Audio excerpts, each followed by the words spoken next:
तो हेलो बच्चों, कैसे आप लोग। आशा करते हैं कि आप लोग बहुत अच्छे होंगे, तन और मन से पढ़ाई कर रहे होंगे। तो बच्चों, अब जो लोग तन और मन से पढ़ाई नहीं कर रहे हैं तो अभी से पढ़ना शुरू कर दीजिए। कोई आप बच्चा का क्लास नहीं है, आपका ये पहला जो गेट है, आपका जो पहला सीढ़ी है, आप पहला सीढ़ी चढ़ने वाले हैं। अरे ही आपका मेहनत का रिजल्ट है। समझिए, आपने 1 से 10 साल मतलब 1 से 10 क्लास तक आपने क्या तैयारी किए हैं, क्या पढ़ाई किए हैं, उनका रिजल्ट आपको देखने को मिलता है। पहला गेट जिसको हम लोग मैट्रिक बोला जाता है। तो बच्चों, आप लोग अगर नहीं पढ़ाई कर रहे हैं तो तन और मन से पढ़ना चालू कर दिए, क्योंकि आपके पास सिर्फ 1 साल ही टाइम है। उसके बाद आपका 10 साल का रिजल्ट देखने के लिए मिलेगा। क्योंकि जो हम हैं, आपको सब चीज आधा से अधिक शिक्षा हम दे देंगे।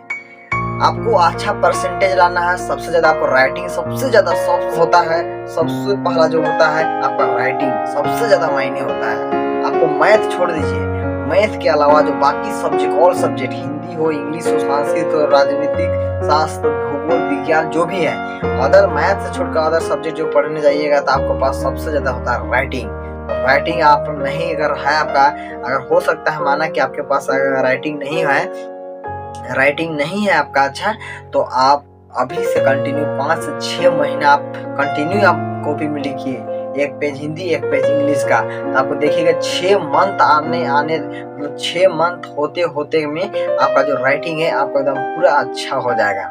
तो बच्चों, वीडियो को देर नहीं करना चाहते हैं, और जो लोग अभी तक चैनल को सब्सक्राइब नहीं किए, जल्दी चैनल को सब्सक्राइब कर लीजिए, बेल आइकन को प्रेस कर लीजिए, क्योंकि इसी प्रकार से वीडियो आप तक पहुंच पाएगी।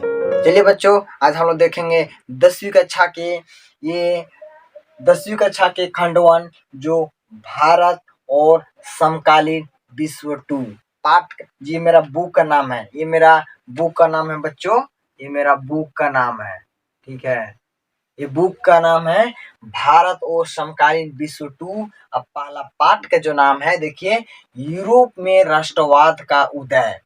तो देखिए बच्चों, इस पार्ट का नाम देखिए, यूरोप एक देश का नाम है। ठीक है, यूरोप एक देश का नाम, राष्ट्रवाद का उदय। तो इसका जैसे एग्जाम में देखिए बच्चों, एग्जाम में थोड़ा सा प्रश्न को इधर उधर करके ही रहेगा। ऐसा बात नहीं कि हम यहाँ लिखे हैं वही देखने के लिए मिलेगा, इस प्रकार से नहीं रहेगा। आपको प्रश्न पलटा दिया जाए, उल्टा पलटा करके ही रहेगा। जैसे है यूरोप में राष्ट्रवाद का उदय, जी पाठ का नाम है। तो हमने यहाँ पर एक प्रश्न बना दिए हैं कि यूरोप में राष्ट्रवाद का उदय क्या है। देखिए, हमने इसका उत्तर, हम देखिए बच्चों, आप लोग को बहुत अच्छा तरह से हम आपको इस प्रकार से आपको वीडियो प्रोवाइड कर दे रहे हैं, ताकि आप इसका एक अभी नोट्स बनाते जाइए, क्योंकि अभी बहुत आपके पास समय है। आप नोट्स इसका भी तैयार कर जाइए, और यहाँ से आप बुक को अभी रीड भी कर देंगे। आपके पास बुक है तो आप भी बुक को रीड कीजिए, और वहां से आपको मेन चीज़ों को अंडरलाइनिंग कीजिए, और वहां से भी उसका ऑब्जेक्टिव निकालिए। आप बुक से ही पढ़िए और वहां से ऑब्जेक्टिव निकालिए, और यहाँ से आप इस प्रकार से लॉन्ग मेथड्स में, क्योंकि आपको पिछली कक्षा में आपको ऑब्जेक्टिव मारने के लिए आया होगा, लेकिन आपको 10th स्टैंडर्ड क्लास का है, तो आपको यहाँ पे इस प्रकार से आपको लॉन्ग मेथड में भी आपको लिखना पड़ेगा। नोट्स तैयार करना है और इसको याद करना ही पड़ेगा बच्चों, वरना कोई ऑप्शन नहीं है इसके लिए। चलिए बच्चों, देखते हैं हम लोग कि क्या बोल रहा है। यूरोप में राष्ट्रवाद का उदय क्या है। तो 19वीं शताब्दी में यूरोपीय महाद्वीप में राष्ट्रवाद की एक लहर चली, जिसमें यूरोपीय देशों के बारे में बताया। पहला जर्मनी है, इटली है, सोमेनिया है, आदि है। आदि का मतलब होता है इसके आगे और भी है, लेकिन नहीं लिखा गया है। आदि का मतलब होता है और। तो देखिए, नवनिर्मित देश कई क्षेत्रीय राज्यों को मिलकर बने, जिनकी राष्ट्रीय, देखिए बच्चों, क्षेत्रीय जो बनता है, राज्य मिलकर एक क्षेत्रीय बन जाता है। तो क्षेत्रीय राज्यों को मिलकर बने, जिनकी राष्ट्रीय बन गए। राज्य मिलकर क्या बन जाता है, एक राष्ट्र बन जाता है, राष्ट्रीय, जिनकी पहचान की बराबर थी। और यूनियन पोलैंड, देखिए जैसे उनका नाम दे दिए गए हैं, यूनान था और पोलैंड था, अरे बल्गारिया था आदि। इसके आगे और भी है, इस देश का नाम है, पोलैंड है, यूनान है, बल्गारिया है, आदि इसके आगे और भी है। तो यही सब से मिल करके क्या बने थे, एक राष्ट्रीय बना था, राष्ट्रीय राष्ट्र। तो ये सभी राष्ट्र बन गए, क्या बन गए, हमने अभी बताया कि ये सभी मिलकर के क्या बन गए, एक राष्ट्र बन गए। क्या बन गए, राष्ट्र बन गए। तो यही आप इसको पाठ में समझिए कि यूरोप में राष्ट्रवाद का उदय क्या है, इसकी परिभाषा ये क्या है, हमने आपको बता दिया। आप इसको नोट कर लीजिए। अब चलिए बच्चों, अब हम थोड़ा सा इस पाठ का जो है, इस पाठ में थोड़ा सा देखते हैं, पढ़ लेते हैं, उसके बाद वहां से कुछ इंपॉर्टेंट आपको भी बता देंगे, आप भी बुक को देखते चलिए। चलिए बच्चों हम लोग बुक को थोड़ी सी रीड करते हैं। तो देखिए बच्चों, हम लोग खंड 1 को देखेंगे, जहाँ खंड 1 में घटनाएं की प्रक्रिया है। देखिए बच्चों, घटनाएं का मतलब होता है जहीं कहीं घटना हो जाता है, उस घटना की प्रक्रिया मतलब वहां पर कैसे हुआ, क्या हुआ, उस घटनाएं को बताते हैं। वही घटनाएं को इस प्रकार से देखिए चित्र में बताया गया है, घटनाएं की प्रक्रिया किस प्रकार से हुई है उस प्रकार से यहाँ पे चित्र में दिखाया गया है। अब चलिए बच्चों आगे देखते हैं। देखिए बच्चों, पहला का पाठ का नाम है, देखिए बच्चों पहला पाठ का नाम है यूरोप में राष्ट्रवाद का उदय। अभी मैंने इससे पहले हमने बता चुके हैं, इसका परिभाषा बोलो, चाहे उदाहरण बोलो, चाहे इसका मतलब बोलो, हमने यहाँ बोर्ड पे हमने आपको लिख दिए हैं। आपको इस प्रकार से इसका नोट्स तैयार कर लीजिएगा। देखिए यूरोप में राष्ट्रवाद का उदय जो है, अब चलिए बच्चों थोड़ा सा रीड कर लेते हैं। आप लोग के पास बुक होगा तो रीड कर लीजिएगा। देखिए बच्चों, आपको यहाँ पर चित्र दिखाई दे रहा है। देखिए यहाँ चित्र 1 में अभी देखिएगा, यहाँ पे आगे पढ़ेंगे तो यहाँ इसके बारे, इस चित्र के बारे में यहाँ पे क्या हुआ है नहीं हुआ है उस चित्र के बारे में देखेंगे और यहाँ पे बताया गए हैं। देखिए बच्चों, यहाँ पे 1848 में एक फ्रांसीसी कलाकार फ्रेडरिक सोरियू ने 4 चित्रों को एक श्रृंखला बनाई। कितने चित्र में, इस प्रकार से देखिए 4 चित्र बनाए हैं। कौन बनाए थे बच्चों, देखिए यहाँ पे नाम लिखा हुआ है और कितने ईस्वी में है। देखिए इस प्रकार से जो मेन चीज़ें हैं आप उनको अंडरलाइनिंग कर लीजिएगा, ठीक है, क्योंकि जो ज़रूरत है उन सबको अंडरलाइनिंग करना बहुत ही ज़रूरी है। श्रृंखला बनाए जिनमें से उनके सपनों को एक संसार रचा, जो उसके शब्दों में राजनीतिक और सामाजिक गणतंत्रों में मिलकर बना था। तो इस श्रृंखला के पहले चित्र देखे 1 में, देखिए बच्चों 1 में देखने बोल रहा, देखिए हमने अभी बताया। देखिए चित्र 1 में किस प्रकार से है, देखिए जुलूस जा रहे हैं, देखिए यहाँ पे। तो देखिए बच्चों आगे बोलते हैं, यूरोप में अमेरिका के लोग दिखाए गए हैं। इस चित्र में है यहाँ पे यूरोप की और अमेरिकन और यूरोप के यहाँ पे लोग हैं, ठीक है, दिखाए गए हैं। सभी उम्र और सामाजिक वर्गों के स्त्री पुरुष से लंबी कतार में स्वतंत्रता की प्रतिमा की वंदना करते हुए जा रहे हैं। वंदना का मतलब होता है कि बोलो एक प्रकार से जुलूस जा रहे हैं तो वहाँ पे कुछ नारा फरा जो भी है उसे लगाते हुए जा रहे हैं। आपको याद होगा कि फ्रांसीसी क्रांति के दौरान कलाकार स्वतंत्रता को महिला का रूप प्रदान किया करते थे। यहाँ भी अपना ज्ञानोदय की मसाल को पहचान सकते हैं।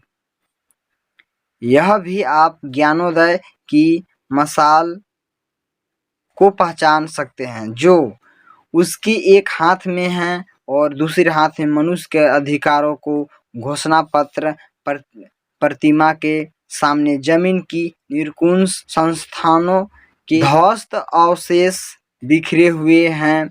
सोरियू के कल्पना दर्श, इसका मतलब होता है यूटोपिया, कल्पना दर्श का मतलब होता है यूटोपिया में दुनिया के लोग अलग राष्ट्रों के समूह, मतलब होता है समूह 10 आदमी 15 आदमी का समूह में बटे हुए हैं, जिनकी पहचान उनकी कपड़ों की राष्ट्रीय पोशाक का मतलब होता है कपड़ा, उनके कपड़ों की पोशाक से पहचान में आ जाती है। तो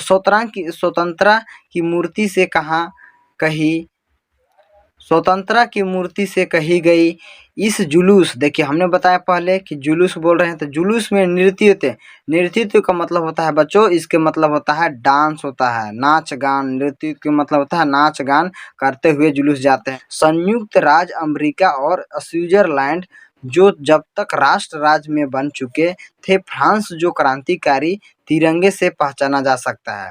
देखिए बच्चों, हम लोग का जो है राष्ट्र राज्य जो है बन चुके हैं, जो कि फ्रांस में जो क्रांतिकारी हुए थे उसे हम लोग तिरंगे से पहचाना जा सकता है, प्रतिमा के पास। अभी अभी पहुंचा है, उसके पीछे जर्मनी के लोग हैं, और अभी अभी देख रहे हैं चित्र में कि अभी अभी पहुंचे हैं, और जो लोग जर्मनी के पीछे हैं, जो काला लाल, और जो लोग काला ड्रेस में, जो लोग काला पोशाक पहने हैं, जो काला लाल और सुनहरा झंडा थामे हैं। यह दिलचस्पी है कि जिस समय शोरियों ने यह छवि निर्मित की, जर्मनी लोग तब तक यह संयुक्त राष्ट्र के हिस्सा बन गए थे। जो झंडा में वे थामे हुए हैं, जो झंडा में लेके थामे हुए हैं, वह 1848 की उत्तरवादी उम्मीदों की अभिव्यक्ति है, जिसमें उनके जर्मन भाषी रियासतों को एक प्रजातांत्रिक संविधान के अंतर्गत एक राष्ट्र राज्य में गठित करने की चाह थी। जर्मन लोगों के बाद ऑस्ट्रेलिया दो सिलसिलों की राजशाही Bordi, Poland, England, Ireland, Hungary और रूस के लोग हैं। ऊपर स्वर्ग में ईसा मसीह जो जानते हैं क्रिश्चियन लोग कहता है, ऊपर स्वर्ग में जो कहते हैं कि मरे हुए के बाद में मेरे परमेश्वर ईश्वर कहते हैं, तो ऊपर में स्वर्ग में ईसा मसीह, संत और फरिश्ते इस दृश्य पर अपने नजरें जमाए हुए हैं। चित्रकार ने उनका इस्तेमाल दुनिया के राष्ट्रों के बीच भाईचारे के प्रतीक के रूप में किया गया है।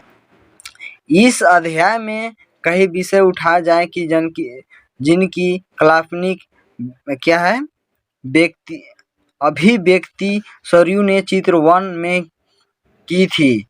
19वीं सदी के दौरान राष्ट्रवाद एक ऐसी ताकत बन गई उभरता जिसके यूरोप के राजनीतिक और सामाजिक जगत में भारी परिवर्तन ला दिए, जिन परिवर्तन से अतत यूरोप के बहु राष्ट्रीय वंशीय और साम्राज्यों के स्थान पर राष्ट्र राज्य का उदय हुआ। यूरोप में लंबे समय में एक ऐसे आधुनिक राज्य की गतिविधि और विचार विकसित हो रहे थे, जिसमें राष्ट्र रूप से परिभाषित क्षेत्र पर प्रभुसत्ता के केंद्रीय शक्ति की थी। लेकिन राष्ट्र राज्य में न केवल उसके शासक बल्कि उनके अधिकांश नागरिक में एक साझा का मतलब क्या आता है बच्चों, कि जानिए रहे आप लोग गांव देहात से हैं और गांव से हैं, वो लोग समझ सकते हैं साझा किसको बोलते हैं।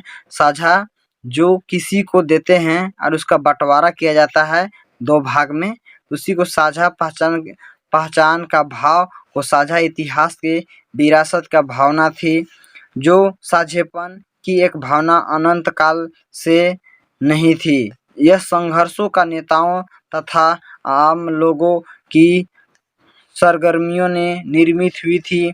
यह अध्याय उन विविध प्रक्रियाओं पर प्रकाश डालेगा जिनके तहत 19वीं सदी के यूरोप में राष्ट्र राज्य और राष्ट्रवाद अस्तित्व में आए हैं। अब थोड़ा सा देखिए बच्चों, यहाँ पे सबसे ज़्यादा इम्पोर्टेंट है, यहाँ पे आप लोग पढ़ लीजिएगा, इस बॉक्स में यहाँ पे पढ़ लीजिएगा ये वाला, और हमने अभी आपको बता देंगे कि राष्ट्र क्या है। आपको इसको हम बोर्ड में बता देंगे कि राष्ट्र क्या है, आप पहले इसको पढ़ लीजिएगा, ठीक है। तो देखिए बच्चों, अभी हमने आपको बुक में रीड कर दिए थे, वहाँ पे रीड करते हुए हम बता दिए थे आपको कि राष्ट्र क्या है। क्या है आपको राष्ट्र क्या है, तो राष्ट्र क्या है देखिए हमने आपको यहाँ पे बता दिए हैं। देखिए राष्ट्र का मतलब क्या होता है कि राष्ट्र हम उसे कहते हैं। अब देखिए बच्चों, आपको अगर मान के चलिए आप किताबी भाषा में, आप जैसे आप एग्जाम में लिखने जाइएगा, तो एक एग्जाम में आप जाइएगा लिखने, तो कभी आप किताबी भाषा से कभी मत लिखिएगा, किताबी भाषा से आपको ज़्यादा नंबर नहीं मिलेगा। आप अपना हिसाब से जो चीज़ अच्छा, जो चीज़ सोचते हैं, अपना हिसाब से सोचते हैं, वो चीज़ को आप वहाँ पे फॉलो कीजिएगा तो बहुत अच्छा नंबर देंगे। अपना से जो अपना से सोच विचार करके लिखेंगे, उसका बहुत अच्छा नंबर मिलता है। तो इसी प्रकार से देखिए, हमने अपना आधार से सोच दिए हैं और लिख दिए हैं। आप लोग भी इस प्रकार से सोचिएगा और अपना आधार से लिखिएगा, इसमें आपको बहुत अच्छा नंबर मिलेगा। तो बच्चों, चलिए देखते हैं हम लोग क्या बोल रहा है। राष्ट्र हम उसे कहते हैं जो राष्ट्र की परिभाषा, जो राष्ट्र की जो परिभाषा है, एक ऐसे जन समूह के रूप में की जा सकती है जो कि एक भौगोलिक सीमाओं में एक निश्चित देश में रहता हो, जो समान परंपरा, बराबर हितों तथा बराबर भावनाओं से बांधा हो और जिनमें एकता के बांधने की उत उत्कृष्टता उत्कृष्टता तथा बराबर राजनीति की महत्व पाई जाती है। हम उसे यहाँ पर लिख दीजिए, उसे हम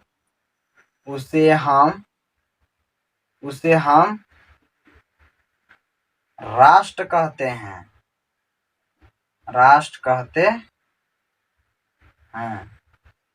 बच्चों, आप लोग इसको नोट्स कर लीजिएगा और इस प्रकार से अगर आपको कहीं और मिलता है प्रश्न, आप बुक में भी पढ़ लीजिएगा, रीड कर लीजिएगा। बुक में अगर इससे आसान मिलता है तो आप उसको नोट्स कर लीजिएगा। आपको इधर से सोचिए चाहे इधर से सोचिए, जैसा आपको प्रश्न आता है, जो हल्का लगता है, जो शॉर्ट लगता है, जो समझ में आता है, उसी को लिखिए। हमने आपको लिख दिए हैं, आप इसको नोट कर लीजिए। अब इस प्रकार से अगर आप बुक में भी पढ़िए, बुक में मिलता है तो आपको जहाँ से अच्छा लगता है नोट्स, लेकिन नोट्स आपको बनाना बहुत जरूरी है। फ्रांसीसी क्रांति और राष्ट्र के जो विचार हैं उस पर हम लोग चर्चा करेंगे। थोड़ा सा आपको अगला जो 1 नंबर में देखिएगा आपका बुक में, फ्रांसीसी क्रांति और राष्ट्र की विचार या का विचार। तो आज हम लोग चलिए, तो बच्चों हम लोग अभी देखेंगे फ्रांसीसी क्रांति और राष्ट्र का विचार। इसके बारे में थोड़ा सा जान लेते हैं। ये भी आपकी जरूरी है, आपको इस प्रकार से नोट्स बना लेना है, क्योंकि आपको लिखने के लिए रहेगा ही रहेगा। देखिए बच्चों, फ्रांसीसी क्रांति की समिति संख्या में नेताओं और राजनेताओं। देखिए, फ्रांसीसी क्रांति की समिति का मतलब समूह, इकट्ठा आदमी ज्यादा होता है, उस संख्या में नेताओं होते हैं। नेता लोग बहुत सारा, एक नेता नहीं कई नेता हैं, और राज्य के नेता हैं, द्वारा एक राष्ट्र के बारे में विचार किए आए। और जैसे समूह होता है मीटिंग टाइप का, उस टाइप का मीटिंग किए और एक राज्य की क्या बोलते हैं, राष्ट्र के बारे में विचार किए। और क्रांति का मुख्य मूल विचार स्वतंत्र, समानता और बंधुत्व तथा फ्रांसीसी क्रांति होने से पहले वहां के लोगों के बराबर अधिकार का, खुशियां का अधिकार नहीं थे। मतलब समझे कि उस फ्रांसीसी क्रांति को, मतलब उसमें पहले के लोग जो लोग पहले के आदमी लोग थे, उन लोगों को बराबर अधिकार, मतलब जैसे खुशियां जो है, उस खुशियां की बराबर अधिकार किसी को नहीं, उसका बराबर की अधिकार नहीं था। तो हमने आपको बता दिया बच्चों, आप इसको नोट्स बना लीजिएगा। अब चलते हैं यूरोप में राष्ट्रवाद का उद्देश्य को, थोड़ा सा इसके बारे में बुक में हम लोग रीड कर लेते हैं। तो देखिए बच्चों, अभी हमने बताया फ्रांसीसी क्रांति और राष्ट्र का विचार, इसके बारे में हमने आपको बता दिए हैं, आप नोट कर लीजिएगा, ठीक है। और देखिए थोड़ा सा पढ़ते हैं, रीड करते हैं क्या बोल रहे हैं कि राष्ट्रवाद की पहली स्पष्ट अभिव्यक्ति 1789 में फ्रांसीसी क्रांति के साथ हुई थी। ये चीज़ आपको अंडरलाइनिंग कर लीजिएगा, जो अंडरलाइनिंग हो उसको कर लीजिएगा, क्योंकि जो अंडरलाइनिंग कीजिएगा उसी की पढ़ाई कीजिएगा, ना कि जो बेकार की चीज़ें उस चीज़ को पढ़ाई कीजिएगा। आपको ये अंडरलाइनिंग किया हुआ रहेगा तो आपको नज़र इसी पर रहेगा, तो आप इसको ज़्यादा फोकस करके पढ़ाई कर सकते हैं, याद कर सकते हैं। तो जैसे कि आपको याद होगा कि 1789 में फ्रांस के ऐसा राज्य था जिसके संपूर्ण भूभाग पर एक निरंकुश राजा जो अधिपत्य था। जो फ्रांसीसी क्रांति से जो राजनीति और संवैधानिक बदलाव हुए, उसकी प्रभुसत्ता राजतंत्र से निकल कर फ्रांसीसी नागरिकों के समूह में हस्तांतरित हो गई। क्रांति में घोषणा की अब लोगों द्वारा राष्ट्र का गठन होगा और वे उनकी नियति तय करेगी। प्रारंभ से ही फ्रांसीसी क्रांतियों ने ऐसे अनेक कदम उठाए जिनमें फ्रांसीसी लोगों को एक सामूहिक पहचान की भावना पैदा हो सकती थी, जो पृष्ठभूमि और नागरिक जैसे विचारों ने एक संयुक्त समुदाय के विचार पर बल दिया, जिसे एक संविधान के अंतर्गत समान अधिकार प्राप्त थे। अतः एक नया फ्रांसीसी झंडा जिसको जानते हैं तिरंगा झंडा चुना गया, जिससे पहले के राजध्वज की जगह ले ली थी। पहले राज की ध्वज की जगह ले ली थी, लेकिन अब स्टेट्स जनरल के चुनाव सक्रिय नागरिकों के समूह द्वारा किया जाने लगा और उनका जो नाम बदलकर नेशनल असेंबली, देखिए यहाँ पर याद रखिएगा, इसको अंडरलाइन कर लेंगे, क्या नाम है, नेशनल असेंबली कर दिया गया। पहले का था स्टेट जनरल, चुनाव में नागरिकों का समूह का द्वारा किया जाने लगा, तो उसका समय बदल गया ये जनरल असेंबली।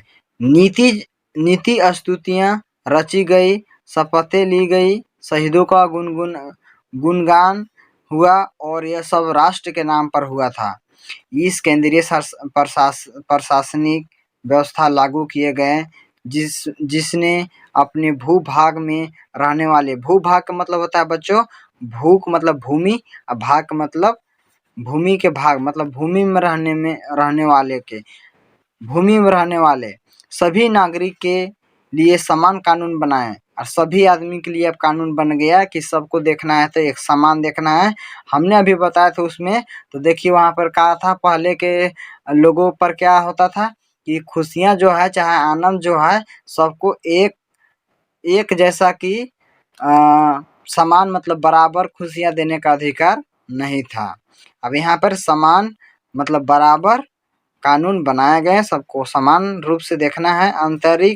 आंतरिक यातायात निर्यात शुल्क समाप्त कर दिए गए और भारत तथा नापने की एक समान व्यवस्था लागू की गई। क्षेत्रीय बोलियों को प्रोत्साहित किया गया और पेरिस में फ्रेंच की जैसी बोली, अब देखिए यहाँ पर सबसे अच्छा चीज बोला गया है कि पेरिस में जो है फ्रेंच भाषा की बोली जाती है। यहाँ पर भी अंडरलाइनिंग कर लीजिएगा, कभी पूछा जाएगा कि यहाँ पर एग्जाम में रह जाएगा, ऑब्जेक्टिव में पूछ देगा कि पेरिस में किस भाषा के प्रयोग होते हैं, तो देखिए यहाँ पर है फ्रेंच भाषा होती है। ये सब ऑब्जेक्टिव भी इस प्रकार से अंडरलाइनिंग करके पकड़ते जाइएगा। रीड इसलिए हम कर दे रहे हैं बच्चों, लिखी जाती है। वही राष्ट्र की एक साझा भाषा बन गई। अब देखिए क्रांतिकारियों ने यह भी घोषणा की कि फ्रांसीसी राष्ट्र का यह भाग्य और लक्ष्य था कि यह यूरोप के लोगों को निरंकुश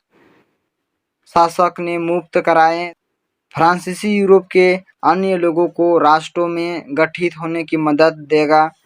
जब फ्रांस की घटनाओं की खबर यूरोप के विभिन्न शहरों में पहुंची, तो छात्र तथा शिक्षित मध्य वर्गों के अन्य सदस्य जैकोबिन, देखिए यहाँ पे भी आ गया, सदस्य का नाम है जैकोबिन क्लबों की स्थापना करने लगे। उनकी गतिविधियों की अभियानों के उन फ्रेंच सेनाओं के लिए रास्ता तैयार किया, जो कि कितना ईस्वी में 1790 के दशक में हॉलैंड, बेल्जियम और स्विट्जरलैंड और इटली के बड़े इलाके में घुसी। क्रांतिकारी युद्धों के शुरू होने के साथ ही फ्रांसीसी सेनाएं राष्ट्रवाद के विचार को विदेशों में ले जाने लगी। नेपोलियन के नियंत्रण में जो विशाल क्षेत्र आया वहां उसने ऐसे अनेक सुधारों को शुरुआत की जिन्हें फ्रांस में पहले ही आरंभ किया जा चुका था। फ्रांस में राजतंत्र वापस लाकर नेपोलियन ने निसंदेह वहाँ प्रजातंत्र को नष्ट, और दूसरा जो चित्र में बनाया गया था, देखिए वो चित्र इस प्रकार से था। यहाँ पे देखिए इस प्रकार से चित्र बनाया गया था। और देखिए तीसरा जो चित्र है बच्चों, तीसरा का चित्र इस प्रकार से है, देख लीजिए तीसरा का चित्र आपको इस प्रकार से नक्शा बना हुआ है किया जाता है, मगर प्रशासनिक क्षेत्र में उसके क्रांतिकारी सिद्धांतों का समावेश किया था ताकि पूरी व्यवस्था अधिक तर्क संगत और कुशल बन सके। 1804 के नागरिक संहिता, जिसके आमतौर पर नेपोलियन की संहिता के नाम से जाना जाता है, ने जन्म पर आधारित इसका जो विशेषाधिकार समाप्त कर दिए गए थे। उसने कानून के समक्ष बराबरी और संपत्ति के अधिकार का सुरक्षित बनाया। इस संहिता को फ्रांसीसी नियंत्रण के अधीन क्षेत्रों में ही लागू किया गया। डच को गणतंत्र था। डच गणतंत्र स्विट्जरलैंड, इटली और जर्मनी में नेपोलियन ने प्रशासनिक विभाजनों को सरल बनाया, समानती व्यवस्था को खत्म किया और किसानों को भूदस्तावेज और